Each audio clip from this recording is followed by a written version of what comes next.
Alors, au nom du club, bonjour à vous tous. Merci beaucoup d'être ici. Ça nous fait plaisir de vous recevoir. Et je vous souhaite une belle matinée avec nous. Un super panel et M. Figueroa. Merci beaucoup. Merci, Sylvie. Alors, on va débuter. Alors, comme je vous mentionnais tout à l'heure, mon nom est Micheline Brooke. Pour ceux qui sont curieux, certaines personnes ont déjà deviné. J'ai un léger accent, qui est originaire du Nouveau-Brunswick, qui me suit partout depuis très longtemps, bien sûr. Et donc, c'est ça d'origine.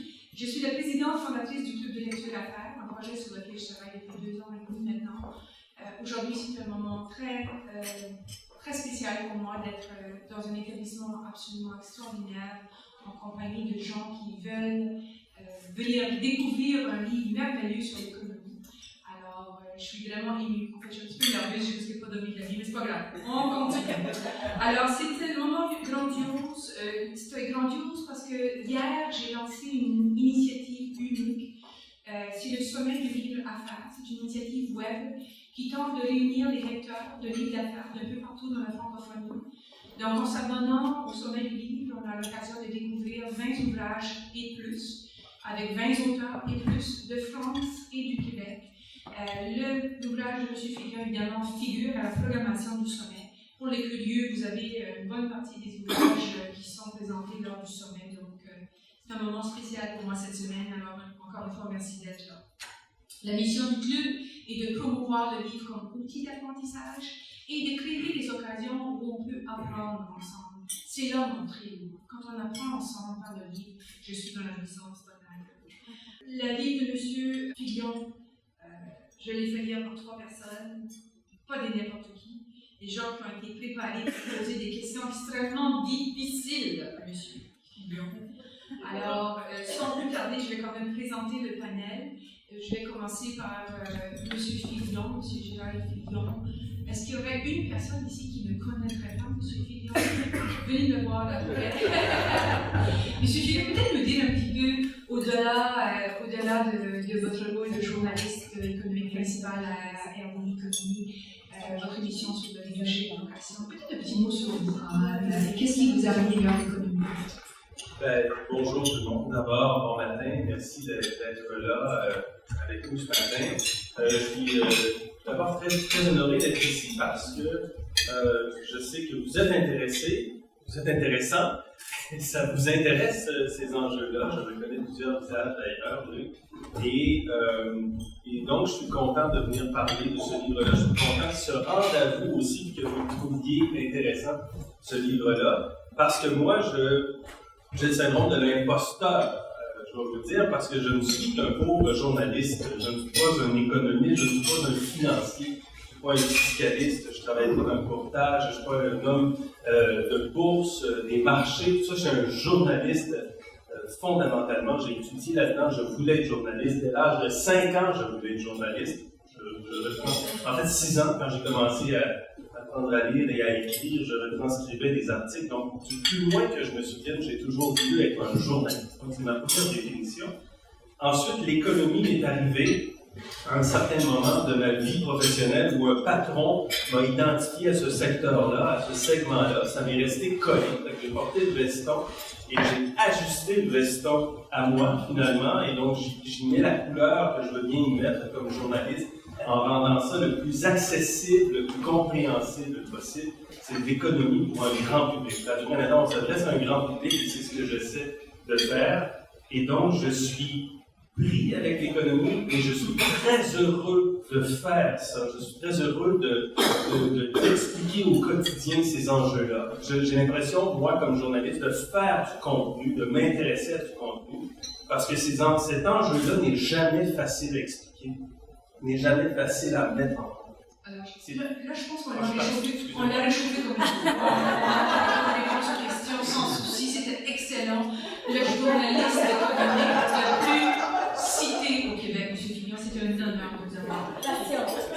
Non, panéliste, on en a fait parler, parce que là, je ne voulais pas avoir de gérer, donc je suis hors d'alphabétique, comme ça c'est clair pour tout le monde. Donc, Mathieu Bédard. Monsieur Bédard, prenez quelques secondes quand même pour nous dire qui vous êtes, approchez un petit peu le micro, puis on y va. Donc, je suis économiste à l'Institut économique de Montréal. Donc, j'ai fait mon doctorat en économie à l'Université d'Aix-en-Provence. thèse portait sur les faillites des grandes banques et des institutions financières, en particulier les américaines.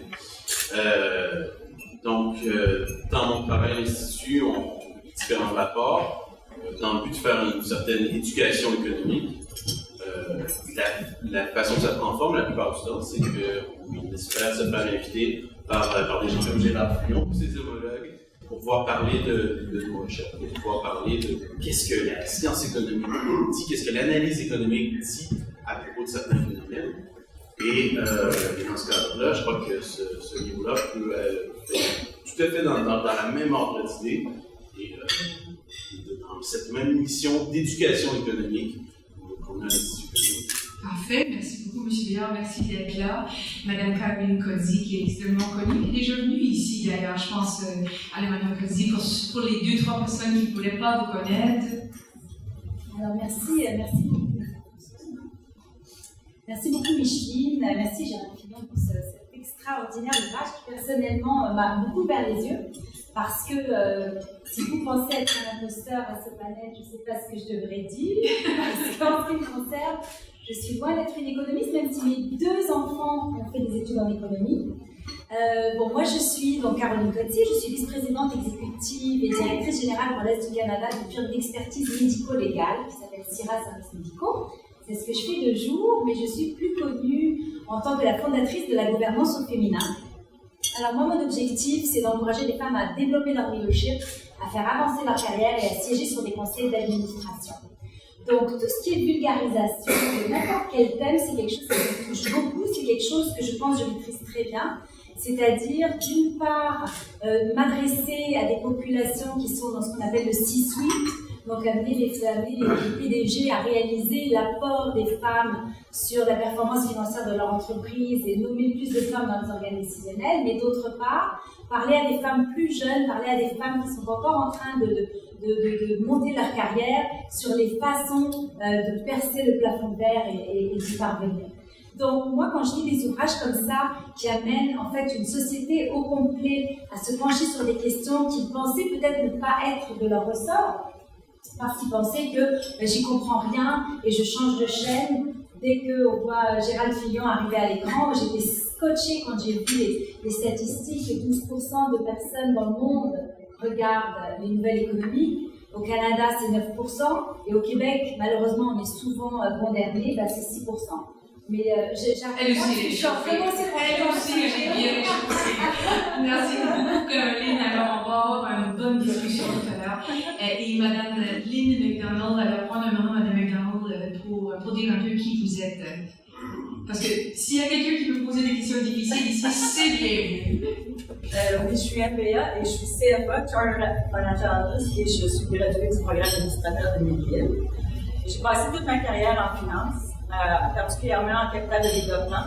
J'ai financé les entrepreneurs des fleurons du Québec et ça me fait toujours grandement plaisir d'aider les entrepreneurs à croître et à prendre l'expansion internationale. J'ai aussi siégé à une vingtaine de conseils d'administration, donc je suis très axée vers la gouvernance. Et je suis présentement membre du comité d'investissement de capital régional et coopératif de Desjardins, le fonds public fiscalité de 2 milliards de dollars, qui a plus de 500 entreprises du Québec en portefeuille, et ça me rapporte beaucoup de bonheur de m'impliquer à ce niveau-là avec eux. Je suis au conseil d'administration de l'Association des femmes en finance du Québec, un réseau incontournable de 500 plus femmes de haut niveau du monde financier. Donc, c'est mon petit parcours. Alors, vous voyez votre modèle extraordinaire. Vous êtes prêt, M. Fillon? Alors, on va vous donner, je le précise, 2 minutes. Non, sérieusement, prenez le moment pour présenter votre ouvrage. Alors, l'ouvrage, bien sûr, c'est l'économie. C'est pas compliqué, comprendre l'actualité publiée chez les éditions La Presse. L'objectif du livre est de poursuivre, dans le cas de François Delorme, le travail qu'il fait comme économiste, comme professeur d'économie à l'Université de Sherbrooke, comme chargé de cours. François Delorme a été l'économiste en chef d'Industrie Canada et de Finance Canada. Alors, les grands budgets de Paul Martin, il a travaillé là-dessus durant les années 90 et 2000. Il est à la retraite du gouvernement, et donc très disponible finalement pour participer à la rédaction de livres comme celui-là, et très heureux de l'avoir fait. Donc son objectif, c'est de transmettre, d'expliquer. Et c'est mon objectif à moi aussi. Et c'est ma caution économiste, je dirais, parce que comme je vous dis, étant donné que je suis un imposteur, j'avais besoin d'un économiste pour écrire un livre sur l'économie. Et d'abord, je tiens à le dire, je trouve ça important. Je trouve ça important parce que dans mon émission, j'appuie cette émission-là sur l'analyse économique, sur des économistes, sur des planificateurs financiers, sur des gens de finance, des gens d'économie, des entrepreneurs, beaucoup d'entrepreneurs. C'est important. Donc, c'est une mission d'économie avec des gens qui connaissent l'économie et qui viennent donc l'expliquer, mettre en contexte. Le but de l'émission, c'est ça. Le but du livre, c'est ça aussi. C'est sûr que le titre est presque un mensonge, mais il a pour objectif d'attirer l'idée. L'économie, c'est pas compliqué quand on s'y intéresse. Quand on prend le temps de lire un peu, quand on est curieux le moindrement, quand on ne change pas de poste parce qu'on parle d'économie, puis quand on ouvre un peu, les gens peuvent se rendre compte qu'ils ont beaucoup plus accès qu'ils pensent à ces enjeux-là, d'autant que ça les concerne au premier degré. Le but, c'est ça. Un grand public, atteindre un grand public avec un concept d'économie qu'on essaie d'expliquer du mieux possible. Le livre, je pense, est très équilibré. Il n'y a pas de point de vue, il n'y a pas d'a priori, il n'y a pas d'idéologie, il n'y a pas de dogme, on n'est pas de droite, on n'est pas de gauche, on est journaliste. On aborde les questions comme journaliste le plus objectivement possible dans la mesure où je l'ai. Alors, c'est ça. Voilà. Excellente présentation, M. Fillon. En fait, le livre est constitué en 60 concepts du milieu de l'économie et milieux connexes à l'économie.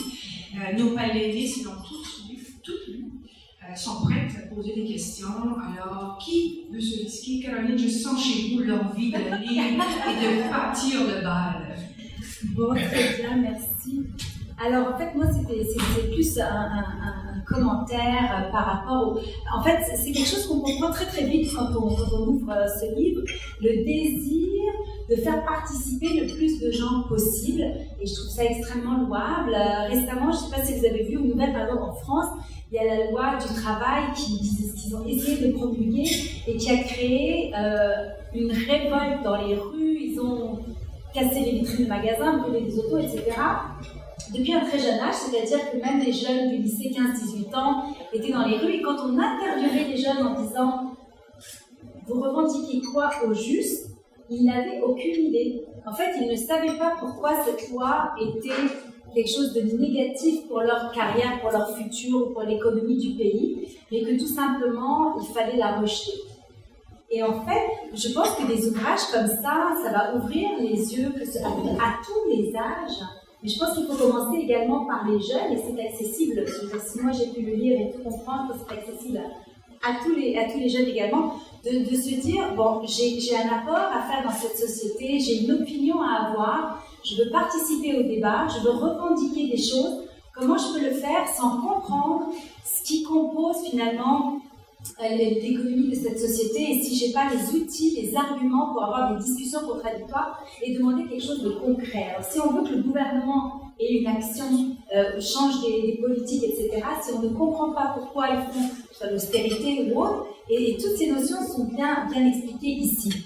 Alors moi, ce que je voulais demander à Gérald Fillon, c'était justement, le livre s'adresse à la population en général, mais je me demandais s'il y avait quelque chose qui était fait vraiment de façon plus ciblée auprès des jeunes. Est-ce que c'est un livre qu'on va emmener dans les cégeps? Est-ce que c'est un discours qu'on va emmener à la jeunesse? Et juste une petite parenthèse, je parlais avec René Vézina du Journal des Affaires, qui est très impliqué dans un projet justement où c'est parlons d'argent avec nos jeunes, que j'ai trouvé extraordinaire, parce que c'est là que ça commence. Donc je pense que renforcer notre société, ça passe aussi par là. Ça passe par commencer à cet âge-là, pas simplement essayer de réformer la population adulte, et c'est merveilleux, mais est-ce que vous avez un projet de toucher les plus jeunes? Monsieur Fillon, je vais me donner votre propre petit micro. C'est gentil. Merci. Comme ça, je pourrais interrompre tout le monde. C'est parfait. En fait, on a envoyé, je vais vous le dire ce matin, on a envoyé au ministre Roux Le premier et le deuxième qu'on avait fait aussi en 2014, en disant au ministre, vous avez l'intention de ramener un cours d'économie en secondaire 5. Vous avez parlé de rendre obligatoire en 2017, c'était musique à nos oreilles, parce qu'on a choisi au Québec depuis 2009 de ne plus enseigner l'économie au secondaire, en disant essentiellement qu'on va disséminer un peu l'économie de façon transversale dans l'ensemble des cours, ce qui, selon les gens à qui j'ai parlé, ne s'est pas tout à fait avéré. On n'en parle que très peu et de façon disparate, donc les jeunes peut-être qu'en saisissent pas tout à fait l'essentiel, et donc même pas l'essentiel. Donc on a envoyé le livre à M. en disant, si vous pensez amener un cours, voici peut-être un objet qui peut vous intéresser. Le but, c'est pas faire d'argent avec ça, c'est de continuer à transmettre. C'est d'aider justement à faire comprendre les enjeux économiques. Est-ce que ça peut vous être utile? Ça pourrait être un livre parmi tant d'autres qui soit disponible pour des jeunes. Et la réponse? Une accusé réception de 2 phrases, disant poliment qu'on a bien reçu le document, merci beaucoup. À suivre. On verra. À suivre. Est-ce que, M. Bédard, vous êtes prêt pour une question? Ben oui, écoutez, je crois que je vais continuer sur la question de Mme Gauthier. Je suis avec Sato de nom du club universitaire, porteur d'un projet qui vise à réintroduire des cours d'économie dans les écoles secondaires, du premier secondaire jusqu'au 5e secondaire. Et ça s'inscrit tout à fait dans la mission de l'Institut économique, par exemple, d'éduquer à l'économie, à l'analyse économique. Et lorsque je vois ce livre-là, je me dis qu'on a un outil ici qui pourrait s'insérer là-dedans. Et parce que vous parlez tout un tas de sujets d'actualité, et c'est un ouvrage, par exemple, que lorsque vous le lirez, c'est le type d'ouvrage, par exemple, que lorsque vous voyez M. Gérald Fillon qui fait son annonce, et qui se dit que ce soir, il va parler, par exemple, je ne sais pas, d'assouplissement quantitatif, et que, parce qu'il y a énormément de choses dans l'actualité, et que ça va extrêmement vite, vous êtes plus certain de vous souvenir de qu'est-ce que c'est exactement l'assouplissement quantitatif. Vous pouvez reprendre le livre, et puis vous avez un petit résumé de quelques pages qui vous donne qu'est-ce qui a été dit sur le sujet, qu'est-ce qui a été écrit sur le sujet, qu'est-ce que certains économistes plus académiques ont dit sur le sujet. Et donc, je me demandais si vous deviez utiliser ça dans une classe, si vous aviez des suggestions à faire à des professeurs qui voudraient l'utiliser en classe, quel usage vous en recommandez? Moi, d'abord, je pense que ça devrait, écoutez, on est entre nous, là, je pense que ça pourrait même devenir une lecture obligatoire, parce que, et les 2 livres d'ailleurs, parce que on essaie de couvrir le plus largement possible le plus grand nombre d'enjeux dont on parle beaucoup dans les médias, dont on parle beaucoup dans l'actualité économique. Premièrement. Deuxièmement, notre approche, elle est très, comme je vous disais, journalistique, donc très équilibrée, très objective. Je pense que c'est le début de la connaissance. Ah oui, c'est ça, l'austérité, c'est ça que ça veut dire. La récession, ah oui, il y a beaucoup de définitions à la récession. C'est quoi la récession à la base? Mais il y a plus qu'une définition des 2 trimestres. L'assouplissement quantitatif, justement, qu'est-ce que c'est? Je pense que la plupart des gens ont jamais entendu ça. Vous savez ce que c'est, mais la plupart des gens dans la société savent pas. Et il y a beaucoup d'autres termes, la productivité, les ménages, le néolibéralisme, il y en a plein, le pouvoir d'achat, etc. Je pense que ça pourrait être une lecture au secondaire, assez tôt au secondaire, disponible comme un outil de référence parmi d'autres outils de référence. On ne fait pas un cours d'économie de 5 années sur ce livre-là, et ce livre-là pourrait faire facilement partie des livres qui sont consultés par les jeunes. Je suis contente que vous n'avez pas dit qu'ils pourraient s'en servir pour faire des dictées. Pourquoi? Je pense que ça va au-delà de ça. Tu sais, quand on nous faisait faire des leçons à l'école pour de définition, on nous faisait réécrire et réécrire. Et c'est important d'éditer aussi. Mais je sais que Mme McDonald, elle a des questions un peu plus pointues sur justement certaines des thématiques. Êtes-vous prête, Mme McDonald? Oui, parce que vous avez expliqué. Ah, ok. J'ai dévoré le livre et quand vous m'avez dit, avez-vous appris des choses? J'ai appris énormément de choses parce que c'est très bien documenté, c'est très bien écrit et ça couvre beaucoup de secteurs de la finance. Par contre, je suis ressortie de cette lecture comment dire ça, ça ramène dans le concret beaucoup d'enjeux sociaux, comme la précarité, l'inégalité. Donc peut-être parce que je viens du monde de finance, moi j'ai été frappée par les enjeux sociaux. Et la semaine dernière, j'étais à une conférence avec M. Charles Bregamo, PDG d'Intact, un homme extraordinaire, qui a regardé la salle de 120 personnes de finance et a dit « Vous êtes parmi les nantis ». Et c'est vrai. Moi, j'ai fait toute ma carrière en finance. Je pense que les salaires, c'est ça. Puis quand je vois la réalité humaine, c'est loin d'être ça. Il a dit « Les gens de finance, impliquez-vous ». Donc, moi, je ressors de la lecture de ce livre-là en mission d'accroître ton implication sociale au cours des 10 prochaines années. Et c'est pourtant pas ça le but du livre, mais moi, je l'ai lu comme ça. Donc, je ne suis pas ici pour faire des questions pointues. Et l'autre chose, c'est que c'est pas juste les jeunes qui comprennent pas la finance. Merci de le souligner. Donc, ce livre-là, je vais le donner en cadeau à des beaucoup moins jeunes, qui ne sont pas nécessairement en bonne posture financière. Parce que quand on regarde les statistiques d'endettement des ménages, au Canada, c'est épeurant. Donc, il y a beaucoup d'adultes qui gagnent. Et si les jeunes ne s'intéressent pas à la finance, je pense que probablement parce qu'ils ne voient pas leurs parents s'intéresser à la finance. Donc, ça commence en haut. En finance, on dit tourne à ta table. Il y a du travail à faire en haut. Et le chapitre qui m'a vraiment perturbée, donc là, j'ai une question sur le chapitre, c'est la précarité. Vous verrez ce chapitre-là, aujourd'hui, il y a 80% des nouveaux emplois. C'est des gens qui sont autonomes ou à temps partiel, sont temporaires, sont contractuels.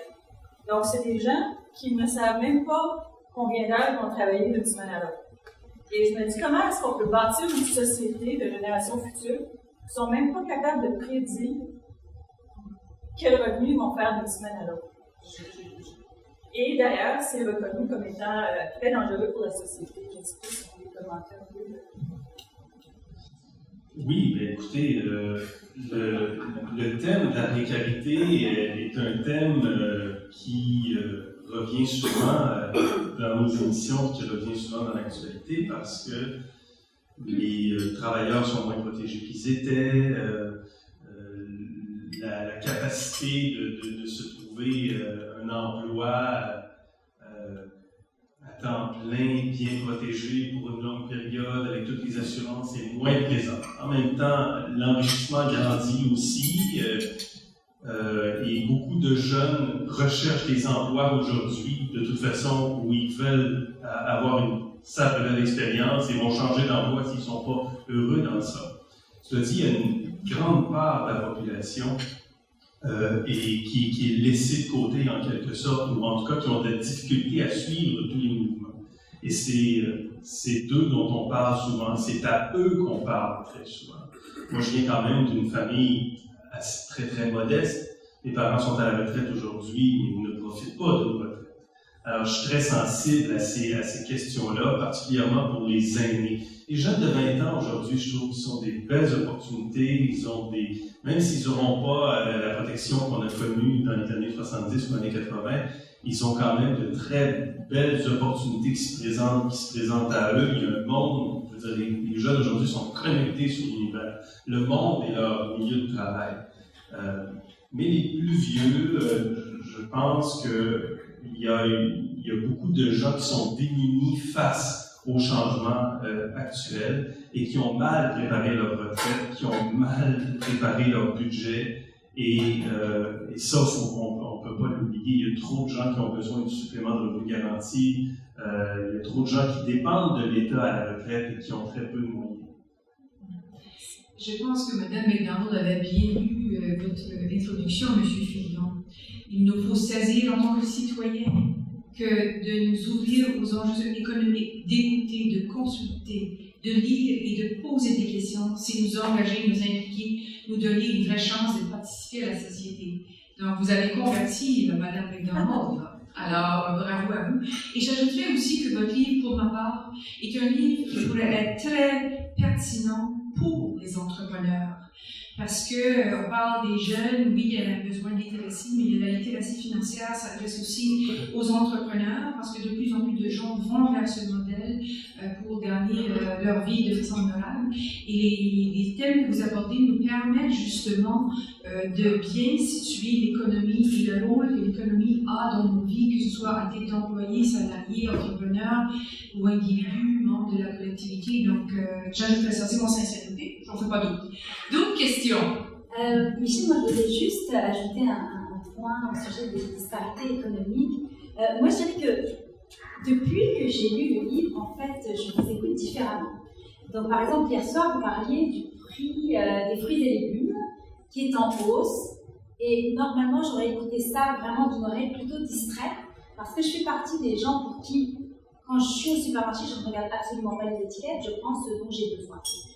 Mais en fait, ce qu'on ne réalise pas, et ce que ce livre m'a fait prendre conscience, c'est que l'impact en fait sur notre économie dans son ensemble, c'est-à-dire que si les couches de la société qui sont moins nantis vont se priver de fruits et légumes parce que c'est devenu trop cher, il y a un impact sur la santé de cette partie de la population-là, et finalement l'impact sur leur santé vient impacter le reste de la population, puisqu'il va y avoir plus de gens dans les soins, etc. Et ça, c'est quelque chose que, honnêtement, je ne pense pas, il y a 6 mois, si j'avais écouté ça, je me serais arrêtée au prix des fruits et légumes. Et ce qui m'avait frappé aussi en lisant le livre, c'est tout ce qui a trait à cet impact entre la malbouffe et puis une potentielle taxe dont j'avais jamais entendu parler, taxer les chips, taxer les boissons gazeuses, etc. Je suis 100% pour ça entre nous là. Mais il y a des discours, mais après ça évidemment on dit oui, mais est-ce qu'on va taxer les produits qui sont achetés par la population la moins nantie? Donc il y a aussi un côté plus de cœur et d'éthique. Mais j'ai trouvé ça intéressant, et ça c'est le genre de choses dont j'aurais pas eu la même conscience si j'avais pas lu ce livre. Moi, je serais content de ce que vous dites là, parce que le sac de chips coûte moins cher que le chou-fleur en ce moment. Et c'est pas normal. C'est pas normal de se retrouver. C'est le marché. C'est le marché qui dicte ça, très certainement. Mais c'est contre-productif. C'est contre-économique, parce que Sylvain Charlebois disait bien dans le reportage, il y a un professeur qui est maintenant à l'Université de Dalhousie à Halifax. Si des gens remplacent les fruits et légumes par autre chose, ils ne les remplacent certainement pas par quelque chose de mieux que des fruits et légumes, parce que c'est ça qui est le meilleur dans notre alimentation. Alors, si on ajoute plus de viande ou plus d'autres choses, ou plus de choses qui ne sont pas nécessairement très bonnes pour la santé, ou des produits qui sont très transformés, auxquels on a ajouté beaucoup de choses, ou qui sont très grasses, etc., on s'améliore pas. Donc, c'est contre-productif, c'est contre la santé, c'est des problèmes de santé supplémentaires, c'est des coûts de santé supplémentaires, c'est le budget de la santé qui explose, c'est nos finances publiques qui explosent. Ça va tout ensemble. Alors, ça, vous le comprenez. La grande majorité des gens à qui on parle, il faut l'expliquer dans l'ordre, il faut le mettre dans l'ordre, les causes et les conséquences, les effets. On a ce travail d'explication-là. Et pour compléter ce que vous disiez tantôt, parce que vous m'avez cité en disant les gens peuvent participer, c'est que la majorité des gens ne comprennent même pas ce qu'il y a. Il se passe quelque chose, ils sont comme démunis face à ça, parce qu'ils n'ont pas d'explication. Alors, si on peut amener un peu d'explication, si les gens captent des explications au passage, tant mieux, ça aide un petit peu plus à comprendre. D'autres questions, M. Bédard, Mme Bédard? Oui, écoutez, je vais continuer sur le sujet des inégalités. Donc, dans le livre, vous avez entré sur les inégalités, vous parlez principalement des inégalités de revenus. C'est un sujet important, c'est un sujet dont on parle énormément en ce moment dans les médias. Ce que l'analyse économique nous apprend, ce que la recherche nous apprend, c'est que ces inégalités-là ne sont pas éternelles. Au Canada, par exemple, il y a une très forte mobilité sociale, ce qui fait que lorsqu'on est pauvre, on reste généralement pas très longtemps. Et tôt ou tard, on va sortir de cette pauvreté. En revanche, il y a un autre type d'inégalité, et celui-là, je trouve que c'est dommage, je vous en parlais pas, c'est les inégalités de traitement. C'est le fait que énormément de professions sont limitées dans qui peut les faire. Au Canada, c'est 20% des professions qui sont réglementées à l'entrée. Donc, lorsque vous êtes un petit peu moins nanti, vous voulez effectuer certains métiers, vous ne pouvez pas parce que il faut soit payer une licence qui peut être assez chère. Parfois, il faut payer avec votre temps, c'est-à-dire qu'il faut suivre une formation qui peut prendre plusieurs semaines, plusieurs mois. Certains de ces métiers-là, c'est ceux dont on entend beaucoup parler dans les médias en ce moment, c'est par exemple le taxi. Mais c'est aussi, par exemple, dans certaines autres provinces canadiennes, le fait d'être coiffeur, le fait d'être aromathérapeute, le fait d'être designer d'intérieur, toutes des professions où le bienfait de la licence, le bienfait de la permis n'est pas forcément évident. Et s'il n'y avait pas cette espèce de barrière à l'entrée, on aurait une mobilité sociale beaucoup plus forte et les gens pourraient sortir de la pauvreté beaucoup plus facilement. Alors, je voulais avoir votre avis sur ce type d'inégalité. Où est-ce qu'on en parle? Moi, j'entends dans votre propos que vous êtes contre ce type de cadre pas de législation, mais d'encadrement, disons-le, de ce type de fonction dans la société ou de métier dans la société. Nous, notre travail s'appuie sur les statistiques, sur l'indice Gini. Je pense que ce qu'on a voulu faire, c'est de comparer le Québec, le Canada à d'autres juridictions et d'expliquer c'était quoi les inégalités économiques, les inégalités sociales qui sont indéniables. Je pense qu'on ne peut pas le nier. Même des organismes comme le FMI, le G20 reconnaissent aujourd'hui que la présence et la croissance des inégalités mise en ce moment à la croissance économique, c'est contre-productif en quelque sorte. Sur cette partie-là, je pense, après ça, c'est un débat social, politique, mais social surtout, qu'il doit y avoir sur les barrières à l'entrée dont vous parlez, que ce soit des permis, des licences. Il y a des décisions qui se prennent, il y a des syndicats, il y a des pouvoirs, des contre-pouvoirs. Je pense que ça appartient à la société de décider de cela. Je ne sais pas à moi de nommer si c'est une inégalité ou pas. Vous allez considérer que c'en est une. Moi, je ne vais pas le considérer. Bon, point bien reçu. Madame Aignan, après ça, s'il y en a parmi vous qui voudraient s'adresser à M. Fillon, on va tout à vos questions, on va continuer comme ça. Madame Aignan. Oui, moi j'ai l'entrepreneuriat, c'est un dada, donc encore. Il y a eu une étude Global Entrepreneurship Monitor de 2014 sur 2 professeurs de QTR qui démontrent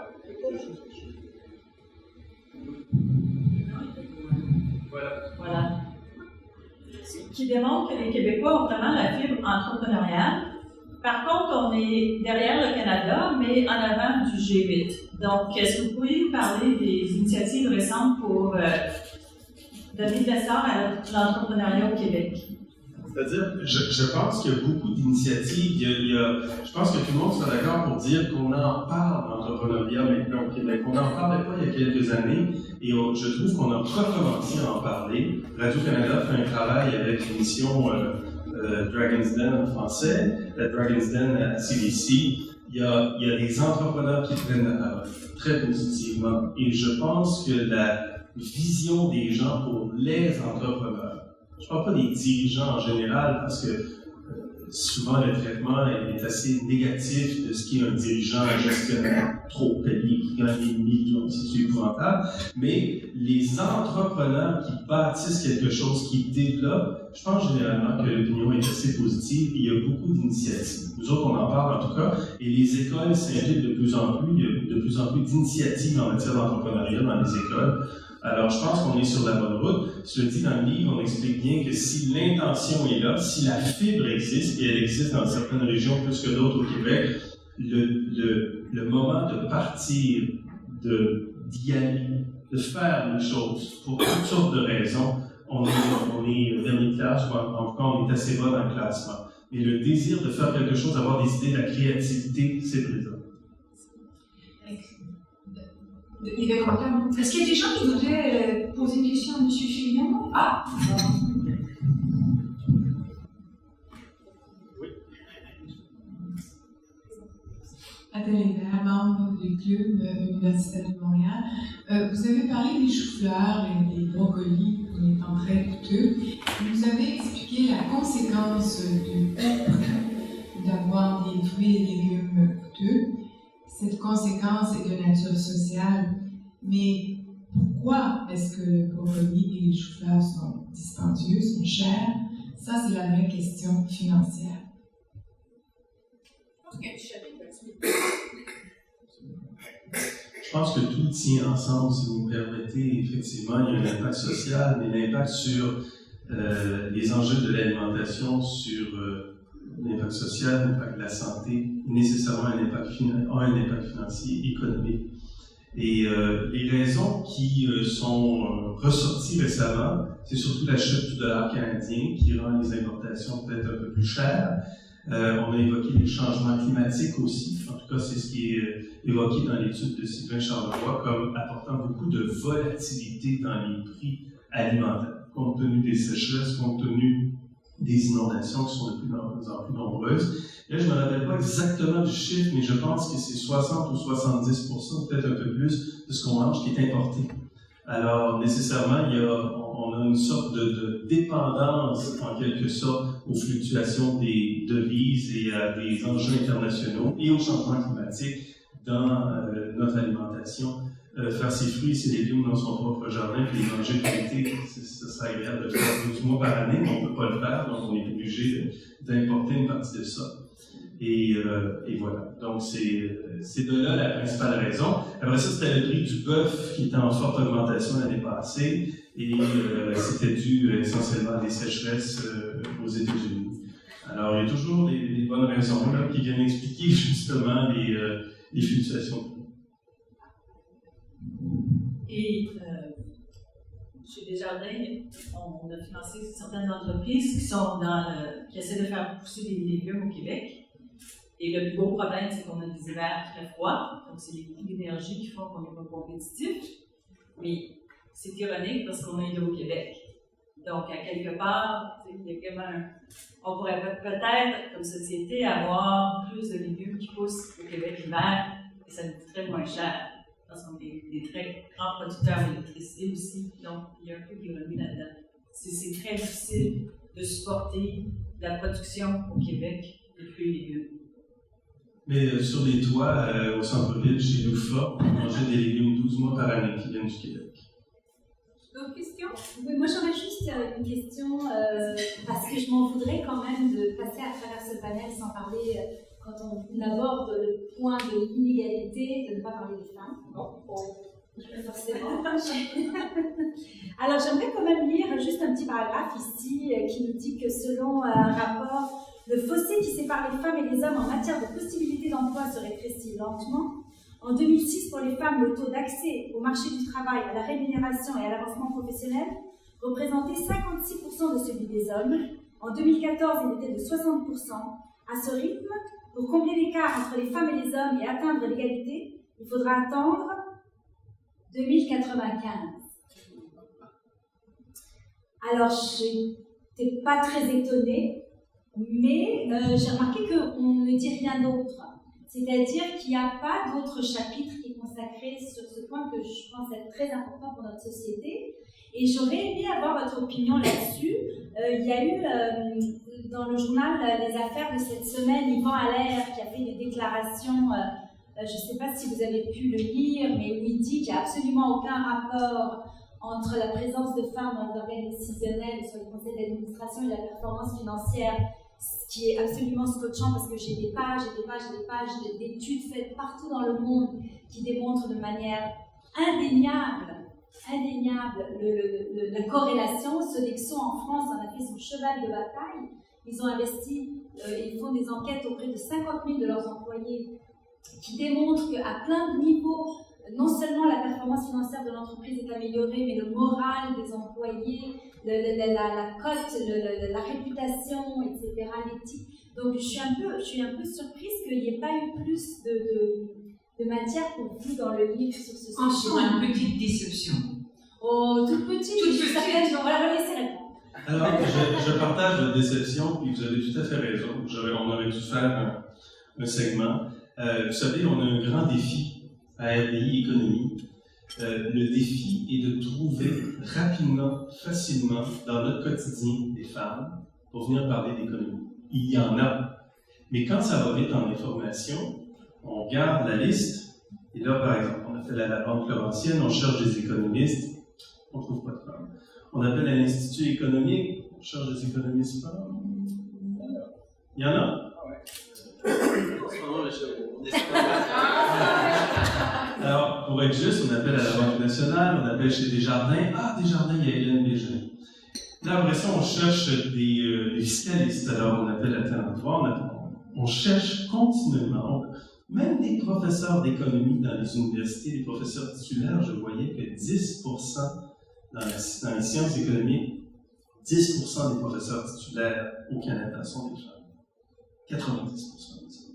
Donc, l'enjeu des femmes en économie, des femmes dans les conseils d'administration, des femmes qui dirigent les entreprises, des femmes qui sont économistes, des femmes qui sont là pour répondre aux questions, parce qu'on veut toujours avoir les numéros 1, on veut l'économiste en chef, on veut avoir le ministre des Finances, on veut avoir la personne qui est en charge.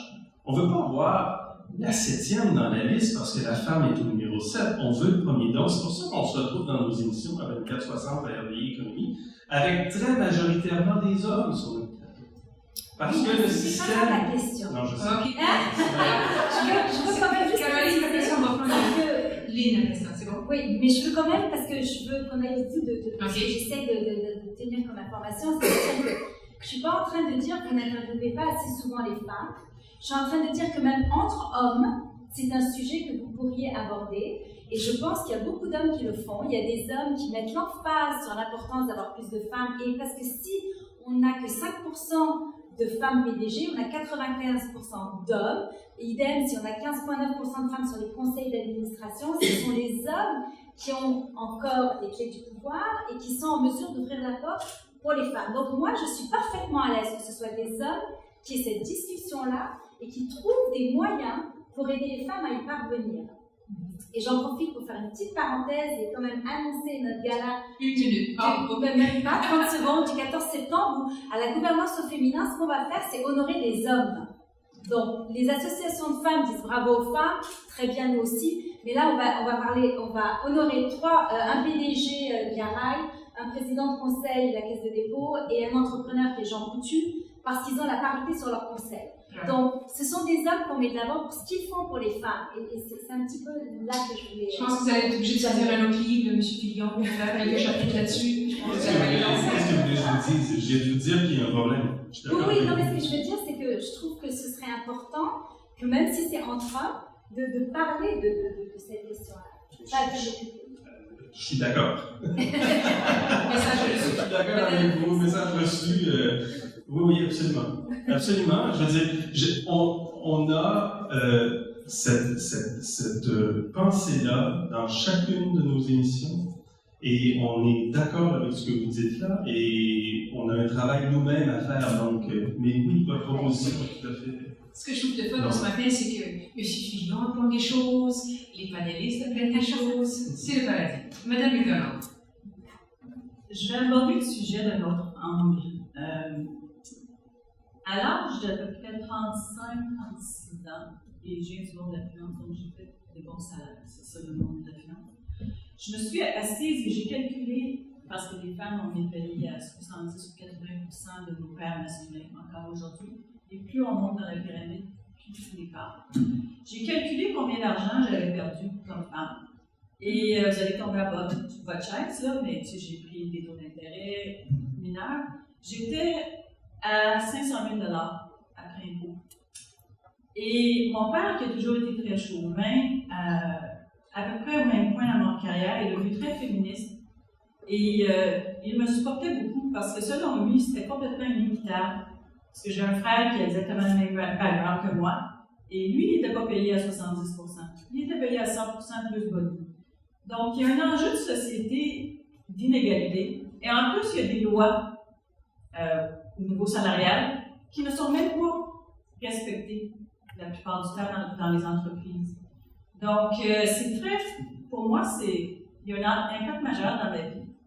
Et il y a beaucoup de femmes qui sont monoparentales, qui élèvent leurs enfants. Et c'est pas juste comme société que ça continue. Et je ne comprends pas qu'en 2016, ça existe encore. Merci pour ce message. Est-ce qu'il y avait d'autres gens? Ah, on est bien sur l'aide.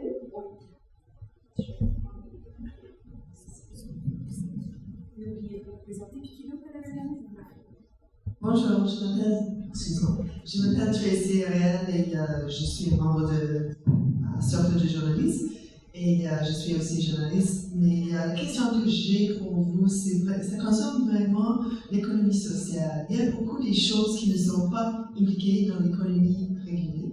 Il y avait, par exemple, tous les bénévoles, tous les gens qui font des choses chez eux. Il y a toute une, je suis sûre avec M. Fignon, il y avait une discussion. Est-ce qu'il y a un chapitre?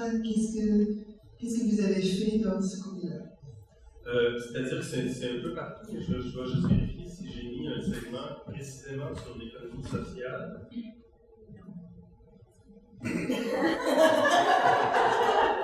On peut voir le prochain ouvrage? Oui, Vous comprendrez qu'il y a 60 thèmes qui se promènent dans ma tête, il y en a d'autres aussi, parce qu'au quotidien, on est toujours. Au quotidien, on a toujours ça nous flotte dans le cerveau. Fait que des fois, je ne sais plus si je l'ai écrit sur mon blog, si j'en ai parlé à l'émission, ou si c'est dans le livre, ou dans une discussion. L'économie sociale, on en parle. Je veux dire, ça fait partie intégrante de l'économie, et c'est une solution pour l'emploi. Il se crée des emplois en économie sociale. C'est une solution pour des milieux, pour des communautés, pour des villages, pour des segments d'entreprise, pour des secteurs, d'aller vers l'économie sociale pour être capable de développer un produit, une idée, un concept pour créer de l'emploi. Alors oui, je sais que j'en parle quelque part dans le livre, mais il y a un sommet qui s'en vient d'ailleurs en septembre sur l'économie sociale, et puis on va faire une émission spéciale de RDI Économie le 7 septembre, 1 heure sur l'économie sociale, au Palais des Congrès à l'occasion du Forum sur l'économie sociale. Excellent, merci pour la bonne question. Alors, on a 2 sujets pour vous pour le prochain. Ça sera pas bien. Je vais prendre monsieur, puis après ça, je vais madame. Jérémy, il y a la mobilité aussi.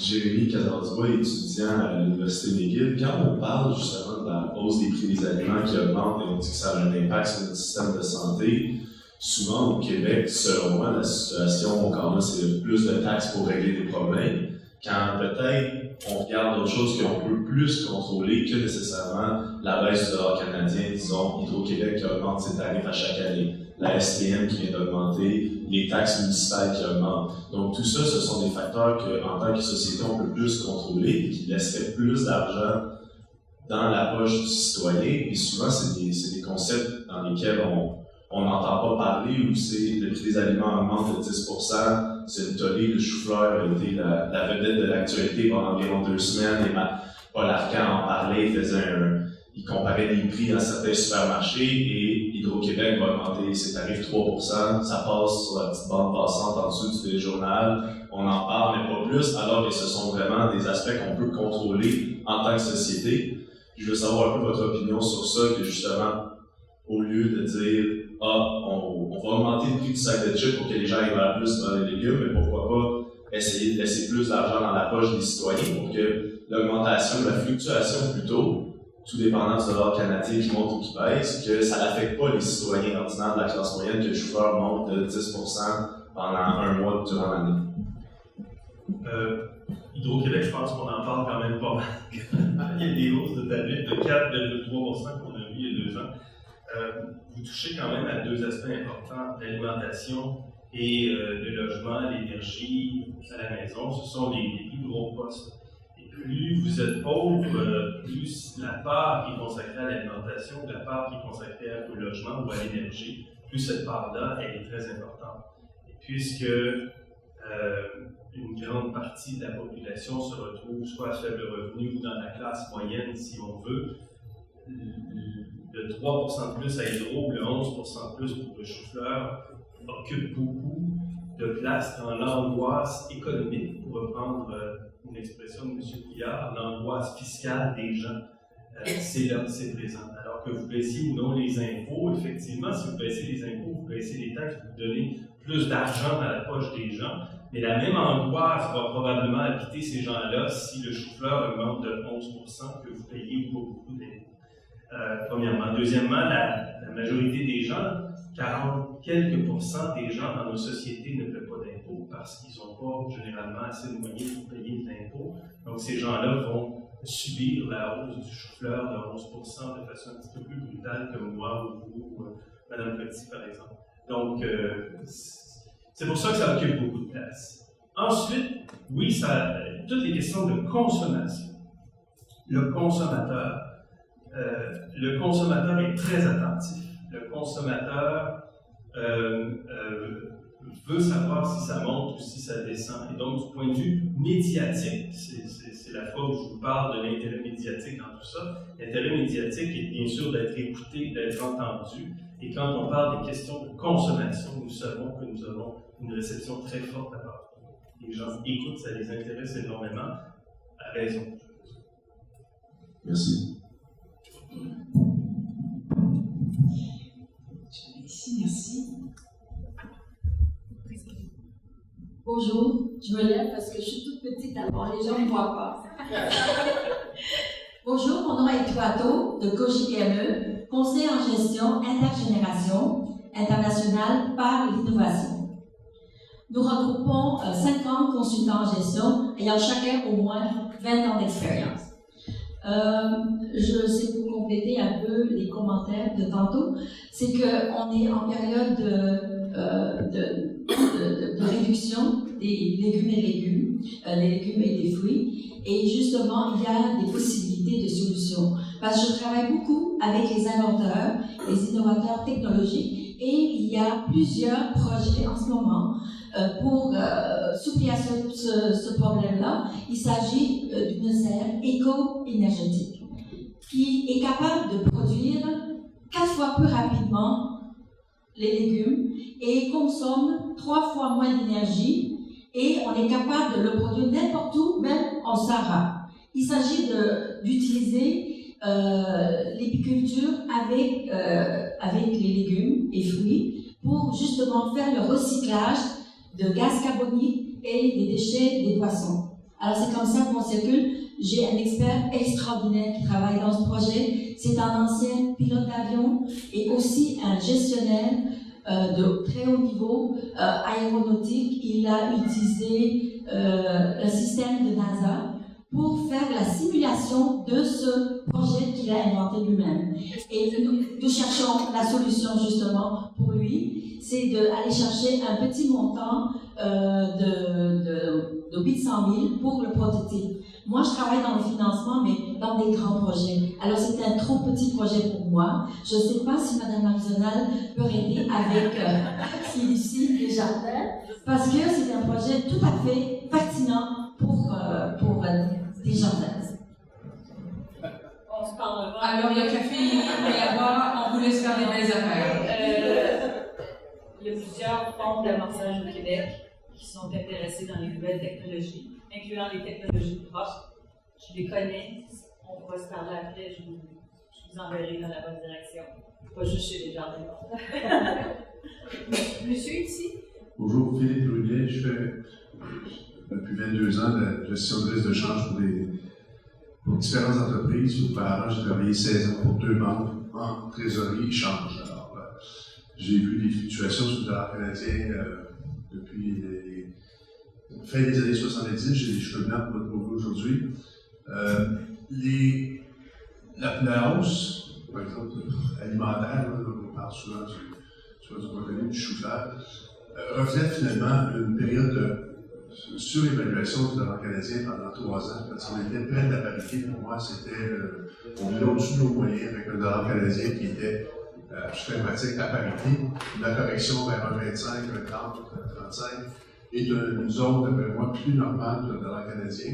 Ceci dit, la hausse alimentaire, pour moi, de 10%, elle n'est pas nécessairement récurrente. On l'absorbe une fois.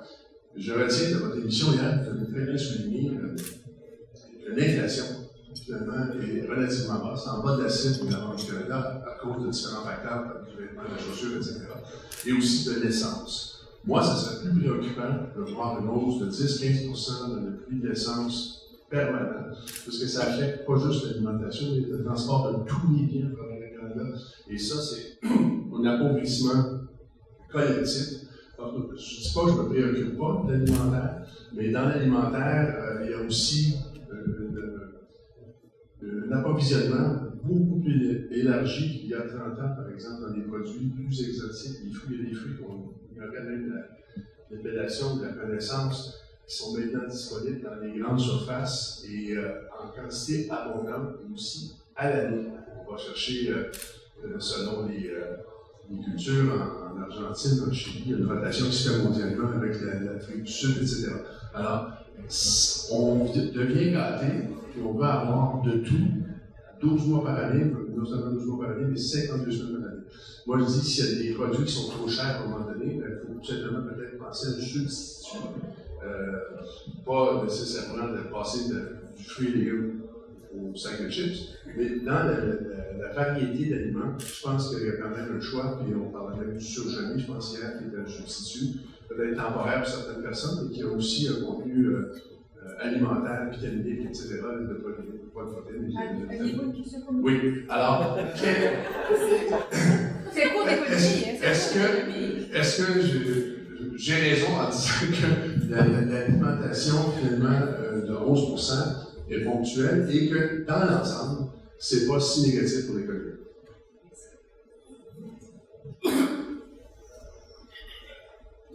Je ne peux pas vous répondre à savoir si c'est pas si négatif pour l'économie. Moi, je pense toujours à mes parents, je pense toujours aux personnes qui nous écoutent, aux gens moyens qui regardent ici RDI, qui a à peu près 60 ans.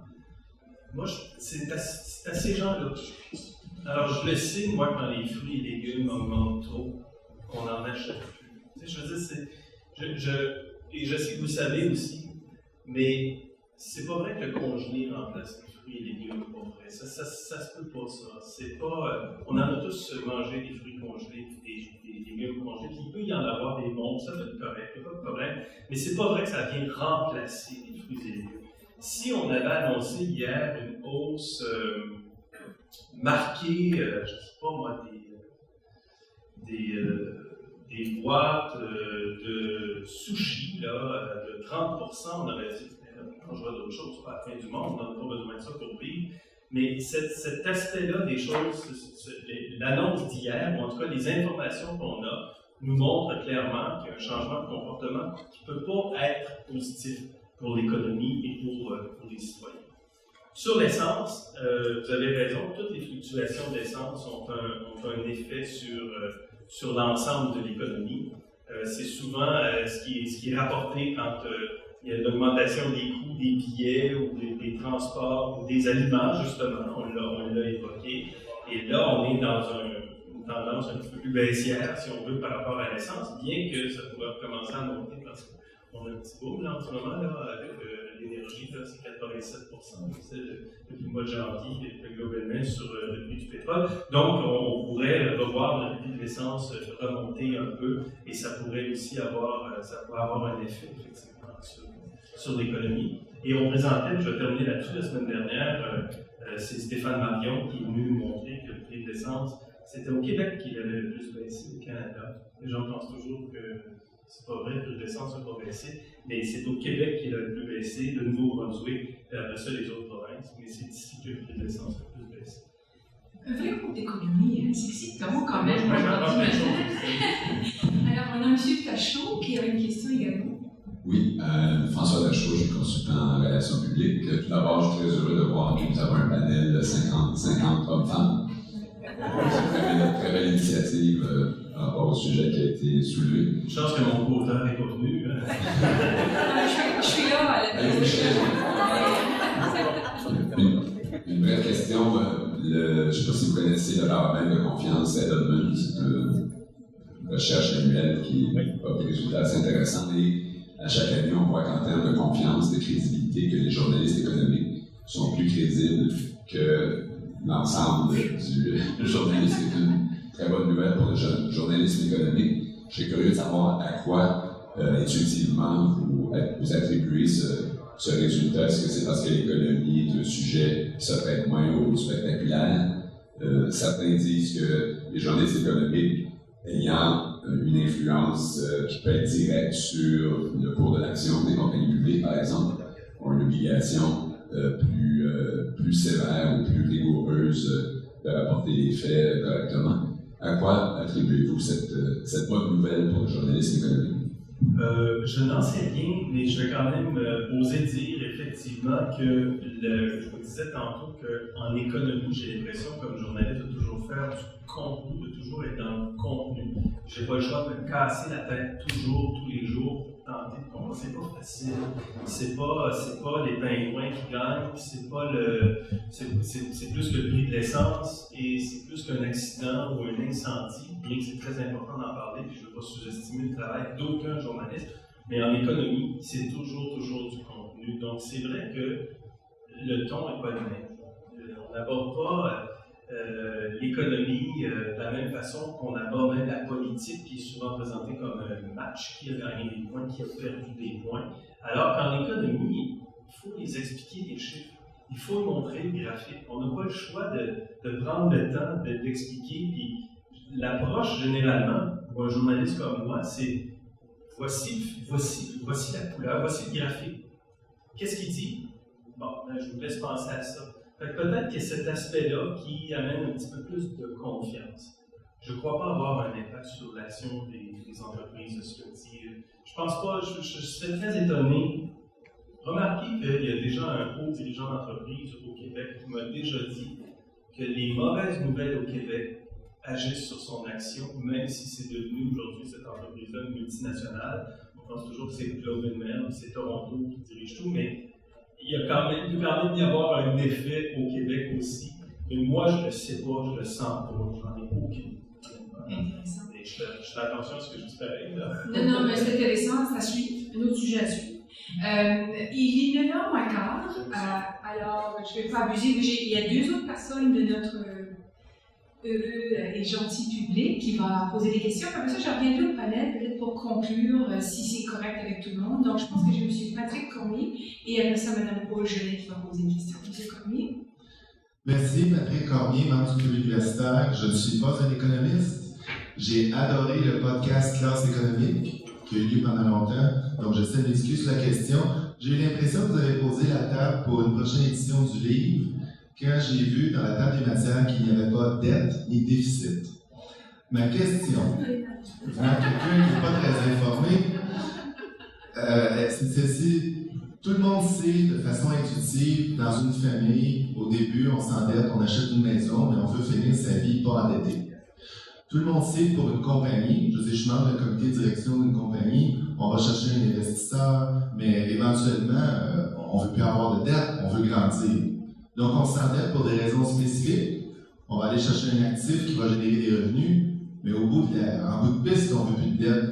Aidez-moi à comprendre pourquoi, au niveau d'un pays, il y a cette logique où année après année, on a des déficits. Quelques années, on n'en a pas, mais on recommence à tomber dans des déficits. La dette grandit. Puis j'ai lu tous les articles de Pierre Fortin et autres qui disent c'est pas grave les libéraux, le déficit, parce que les taux d'intérêt sont très bas. Oui, mais je me rappelle d'une époque où les taux d'intérêt étaient à 20 %. Je pense pas qu'il y ait une garantie absolue que dans les 20 prochaines années, les taux d'intérêt vont rester là. J'ai pas l'impression que ça se parle beaucoup. Je comprends pas pourquoi ce qui est bon pour les familles, pour les compagnies, pas bon pour le gouvernement. Probablement parce que l'État a moins les moyens qu'il avait de remplir toutes ses obligations. On a une croissance démographique avec des États qui ont de plus en plus de difficultés à répondre à tous les engagements sociaux qui ont été pris par rapport aux populations.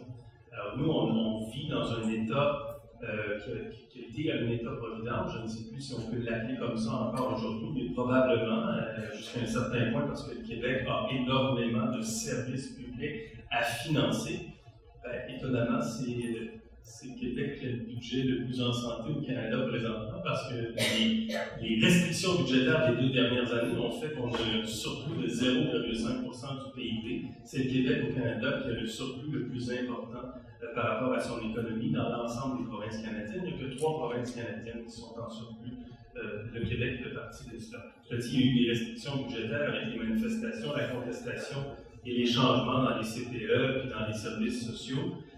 Mais je pense que plus fondamentalement et plus largement, sortons du Québec, je pense que l'enjeu, il est là. Est-ce que les États ont encore les recettes fiscales pour répondre à tous les engagements qui ont été pris et qui sont pris aujourd'hui.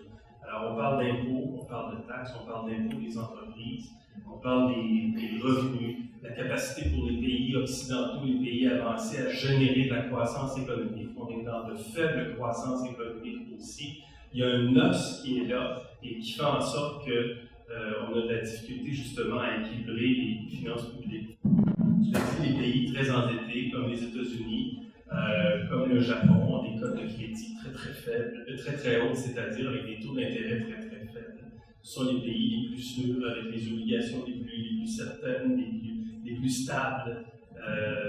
Et le Canada a probablement la situation financière, une des situations financières les plus enviables du monde, avec une cote de crédit triple A. Alors, 30 milliards de déficit, ça a l'air beaucoup, mais ça l'est pas sur une économie de 2 000 milliards. Le problème, c'est à quand le retour au déficit zéro, là? Ça, ils ne nous l'ont pas expliqué. Je pense que c'est dans la poche intérieure, j'aurais dû aller pour nous dire. Alors voilà, c'est ça. Je pense que. Et moi, j'ai beaucoup de difficultés à comparer toujours le budget de l'État avec le budget des familles. Je sais que c'est populaire de faire ça, j'entends ça de temps en temps. Et je trouve que c'est deux choses qui sont vraiment différentes. Je ne pense pas qu'on aborde la question publique de la même façon que la question privée dans sa famille. Je ne pense pas que c'est le même budget, je ne pense pas que c'est la même situation. Alors, je fais pas cette comparaison-là, parce que l'engagement de l'État n'a rien à voir avec les engagements personnels où il faut équilibrer ses propres finances. Je pense que c'est deux choses qui sont différentes.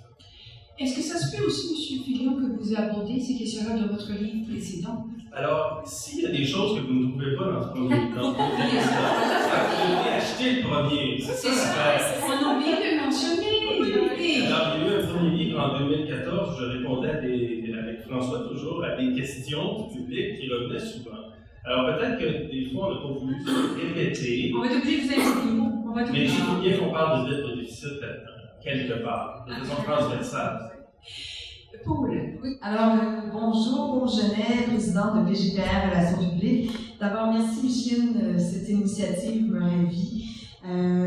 Merci d'être aussi nombreux. Gérald, j'ai adoré ce deuxième livre et j'ai quelques sujets à proposer pour le troisième, mais en passant du salaire minimum, peut-être faire une petite parenthèse sur la qualité de vie, mais d'un point de vue générationnel. La génération Y, mais celle qui s'en vient, la génération Z, ne nous parle plus de salaire minimum, mais de qualité de vie. Cela étant dit, en page 150 de l'ouvrage, ici, on parle de la taxe pigouvienne. Moi, ça m'a beaucoup interpellé, cette taxe. Et je me demandais si un jour, cher Gérald, on pensait peut-être appliquer cette taxe à l'eau embouteillée, à l'eau. Parce qu'on parle beaucoup de ces activités privées qui génèrent des coûts pour la société, mais aussi que le traitement de l'eau, ce qu'on fait de l'eau, où en sommes-nous? Et est-ce qu'on pourrait avoir votre définition de cette fameuse taxe pigouvienne? Ben, on le décrit bien ici, l'économiste Arthur Cécile Pigou. En 1920, il faut taxer les activités privées qui génèrent des coûts pour la société. On peut penser à la pollution, au tabac ou encore à l'alcool, par exemple. Il s'agit de la taxe pigouvienne. Taxer les chips, exactement. Donc, on est allergique aux taxes, mais disons que c'est le genre de signal, si on veut, c'est pas un signal de marché ou de prix nécessairement, c'est une forme de signal de prix, signal de taxe. On l'a fait, on appelle ça la sourde taxe aux États-Unis. Alors c'est une façon justement de peut-être faire changer les comportements. C'est ce qu'on essaie de faire aussi avec l'environnement en ce moment, en taxant les émissions de gaz à effet de serre. Les comportements qui sont polluants, en quelque sorte, puis en favorisant, par exemple, la voiture électrique, en favorisant des comportements pour réduire le gaz. Et dans le chapitre du pouvoir d'achat, est-ce qu'éventuellement on pourrait aborder la notion du pouvoir d'achat discrétionnaire avec l'apparition de nouveaux critères d'achat? Je pense dans l'alimentation, notamment des critères bio, certifiés bien-être animal. Alors, on a encore l'impression, à forte raison, peut-être non, que seulement les mieux nantis pourront s'offrir une meilleure qualité de produits. Alors je me disais que peut-être au niveau de l'économie, ça pourrait être un sujet intéressant aussi. Oui, vous avez raison. Je pense que l'éducation, l'explication sur la réduction, ou en tout cas la bonne gestion de ces coûts alimentaires, parce qu'on a beaucoup parlé d'alimentation ce matin, passe sans aucun doute par l'éducation. C'est pas vrai qu'en achetant le produit moins cher, qui est peut-être pas celui qui est le plus nutritif dans le marché, qu'on gagne. Alors, mais c'est pas évident, ça, cette éducation-là. Donc, c'est pour ça qu'on vient des fois avec des taxes qui viennent, qui sont plus claires, peut-être détestables, mais qui peuvent avoir un effet réel sur le comportement. Alors, on va avoir le bagou pour le pigou. Le quoi? Le bagou pour le pigou. Oui, d'accord. Merci Paul pour ta question. Alors, écoutez, là, il est moins 5, je ne vais pas abuser de votre temps. J'espère que vous avez passé un moment. Je vais tout simplement inviter les panélistes à dire un dernier mot, puis je vais demander à Mme Gélina Hélène du club universitaire de venir aussi faire un petit mot. Alors, merci de votre participation. Le livre est disponible. Achetez-en plusieurs copies. C'est excellent. Moi, je n'ai pas posé de meilleure question, mais je vais la faire en privé. Good morning, everyone. My name is Jelena Nayland, and I'm a member of the board at the University of Montreal. I work in finance. I'm a CFA also, and I invest in the stock market most of my life. And what I really liked about my work that I learn every day. And once again this morning, that was extremely interesting discussion. And I guess our main concern when we started working on this project with Micheline to have an economics discussion at breakfast, that people will be incredibly bored, that people will be falling asleep. It's pretty early to talk about this kind of subjects, but I think what surprised me today is a very animated discussion, and that a lot of us, I feel, much more involved in this kind of subjects that we even think ourselves. And I would really like to thank our panelists that each of you came incredibly prepared this morning to really share your passion in many different aspects. And really, on behalf of the University Club, I'd like to thank you for being here.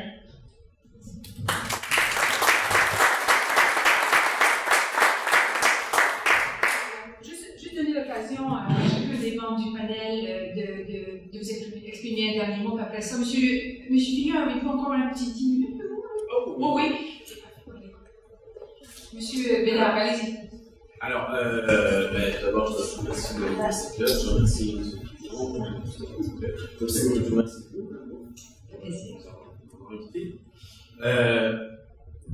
dans vos réponses, M. Fillon, je vois que c'est vraiment important pour vous d'avoir un point de vue équilibré, de ne pas pencher d'un côté ou de l'autre de l'idéologie. C'est quelque chose qui se sent vraiment dans le livre, vous le répétez plusieurs fois. Il y a plusieurs sujets qui sont teintés d'idéologie. Je pense que vous faites assez bien présenter les arguments de deux côtés. En revanche, l'économiste en moi croit vraiment que lorsqu'il est question d'économie, c'est pas tout le temps tous les points de vue qui sont équivalents. Et je vais donner juste un exemple, c'est sur le sujet du salaire minimum. Il y a un sondage qui est fait tous les 10 ans dans l'American Economics Association, qui est l'association d'économistes académiques la plus prestigieuse. Et bien que le nom soit américain, c'est pas principalement américain, il y a des économistes de partout dans le monde qui sont venus. Alors, ils ont fait le sondage pour savoir est-ce que le salaire minimum nuit aux plus démunis de la société. Alors, en 90, 85% répondent que oui. En 2000, ça avait un petit peu diminué, c'était 73, et en 2010, c'était monté à 74. Alors, sur ce sujet-là, par exemple, on a quelque chose qui est quand même pas loin de consensus. C'est rare que les économistes soient autant d'accord sur le sujet. C'est pour ça que je dis que c'est vrai que c'est une valeur du journaliste d'être représenter deux points de vue, et pas pencher d'un côté. En revanche, l'économie, elle, très souvent, elle penche d'un côté. Et je vais d'abord un petit peu oui, je vais en faire ça rapidement parce que c'est la fin, il y a des gens qui vont peut-être aller travailler, mais c'est un bon point, puis monsieur Fillon va laisser le reste. L'IRIS me dit la même chose. L'IEDM me dit ça. Alors, je pense que je suis pas mal salé. Et je ne peux pas pencher d'un côté ou de l'autre. Je ne peux pas adhérer à ce que vous dites, comme je n'adhère pas non plus à ce que Iris me dit. Je suis ni de gauche ni de droite dans mon travail. J'essaie d'être le plus objectif possible. Et très honnêtement, là, je pense qu'il y a plusieurs façons de regarder l'économie. J'entends plusieurs gens me parler d'économie. Je ne peux pas ignorer ça. Je ne peux pas dire qu'il y a une économie où il y a. Je vous entends parler de la science économique. Je ne fais pas de débat avec vous, je ne suis pas capable de le faire. Je fais juste entendre, moi, qu'il y a des gens de gauche, qu'il y a des gens de droite, qu'il y a des gens de l'université, qu'il y a des gens de regroupement qui vous parlent. Il faut que je respecte ça. Je peux pas. C'est pas à moi de prendre position là-dessus. Comprenez ça. Oui. Madame Colzi, dernier mot. Alors, pour ma part, également, évidemment, je remercie le club universitaire et Micheline, et évidemment, Jeanne Fillon. Je suis une excellente ambassadrice pour votre livre, parce que j'y crois, parce que je veux que le plus de gens possible s'impliquent. Je m'engage formellement à vous aider dans votre prochaine édition pour le chapitre que vous allez consacrer aux femmes.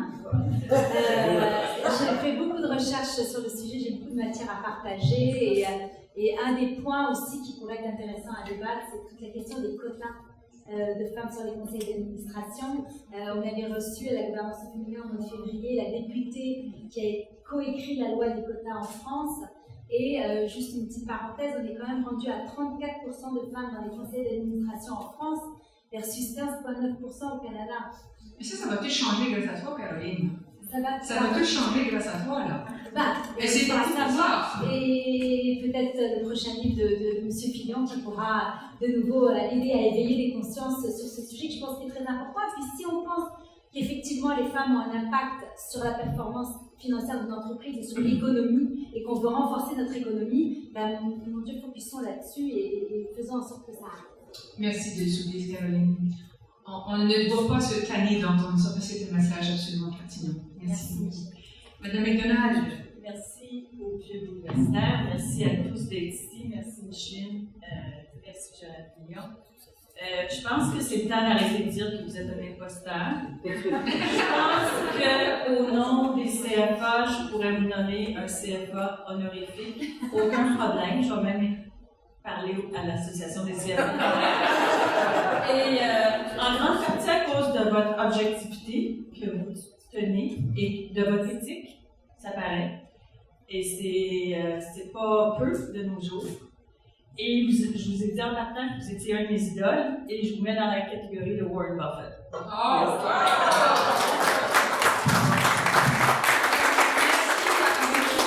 Maintenant, je pense que vous pourriez remettre quelque chose à notre panéliste et M. Fillon.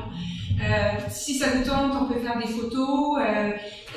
Prenez pour acquis qu'elles vont aller sur Facebook, là, s'il y a des gens qui ont des réticences. Mais ça peut être devant le club, ça peut être ailleurs, en salle. N'hésitez pas, on est là pour ça.